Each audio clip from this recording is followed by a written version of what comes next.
po, ngayon po ay tuturuan ko po kayo kung paano po mag-flash ng piso pa image gamit po ay USB card reader. So ngayon po ay ito po yung card reader natin na may SD card. So insert po natin.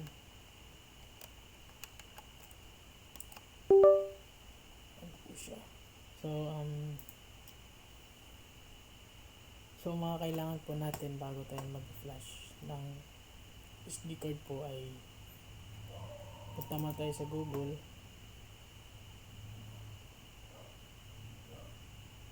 Tapos kailangan po natin ng piso file image po para sa flash po natin. So first thing po na bago tayo mag-flash ng piso file image is punta muna tayo sa Balena Itcher po. So type mo lang po itong name, Balena Itcher po. And then connect ko muna sa wifi.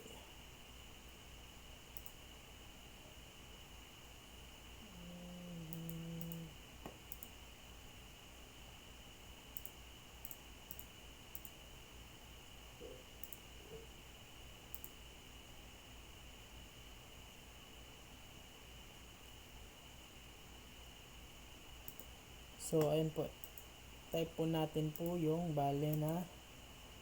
Yun po, ito po yung gagamitin natin pang flash po ng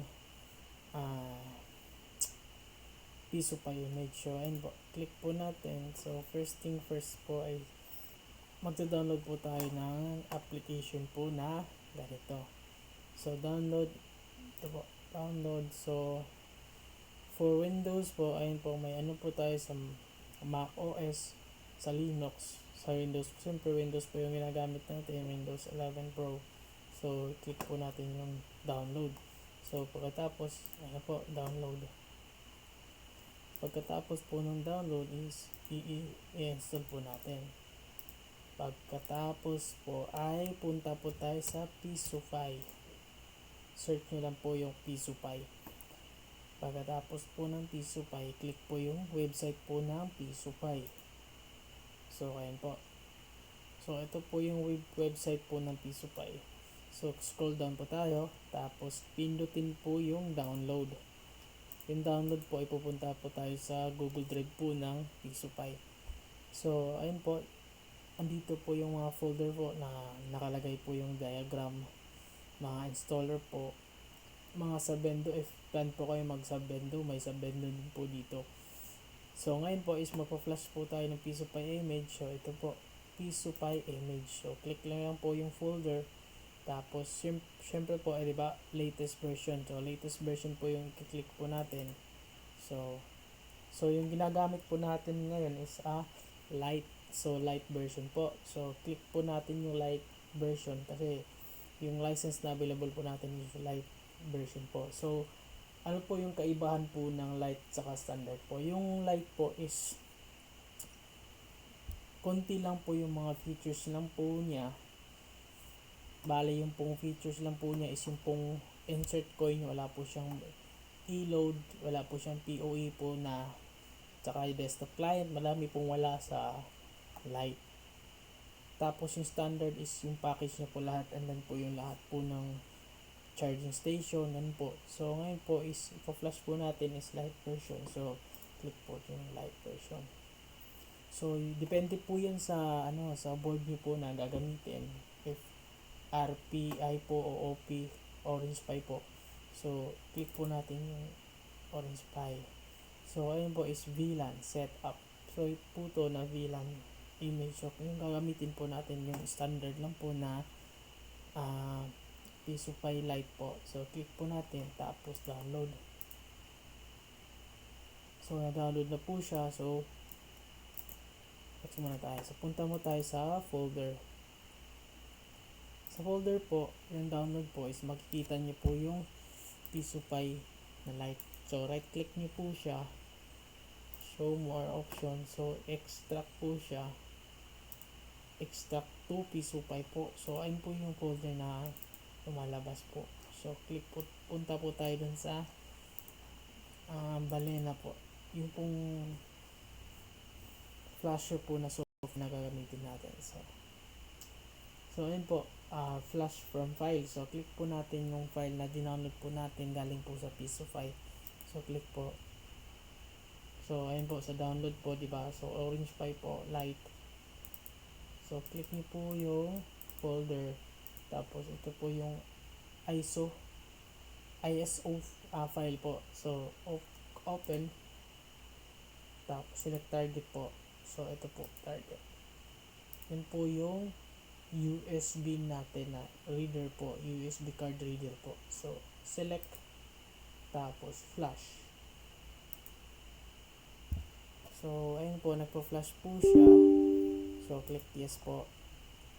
Hintayin po natin mga 5 minutes po bago po magiging okay po yung flash. So yung po bumibili po ng ng card reader po for SD card po, make sure po na yung bibilhin niyo po na card reader is 3.0 po, kasi mas mabilis po siya kumpara sa ordinary lang po na card reader. So ayun po, mabilis po yung flashing po niya. So 23%, so 24. So sobrang bilis po. So antayin lang po natin matapos po yung flash. So ayun po, no, nagko-continue po siya ng flashing to 53 to 54% na po siya. So ayun po. So yung pong gamit po natin na screen recording po is iTap screen recording. So wala pa tayo pang license, kaya may nakalagay po dito na watermark. So far wala pa tayong pang license. So hahanap pa ako ng mga software na crack po. So first time ko po na mag-share po ng ganitong platform po about po sa Piso Wi-Fi, mga vendor po.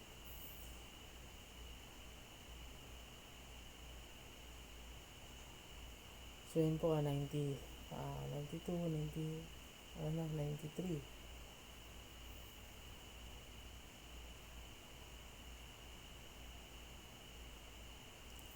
So ayun po, nag-validating na po siya. Depende nyo po kung if ever ipa-validate nyo po siya or hindi. Sa akin po is binavalidate ko lang po siya. So make sure po na wala pong any problem po, no, in case po na may error po. So okay naman po siya skip. Pero sa akin is kailangan ko pong i-validate po siya. Kasi kasama po siya sa ginagpo-flash po ng sa balena po. Pero sa iba po is parang skip na po nila. So antayin lang po natin, no.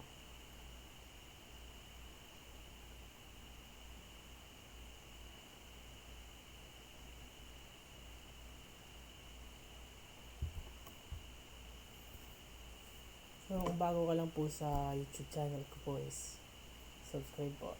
May marami pong videos po tungkol po sa vendo.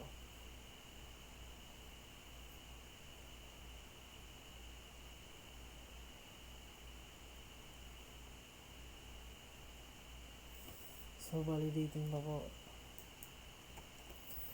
So ayun po, no. So 92% na po yung validating po. So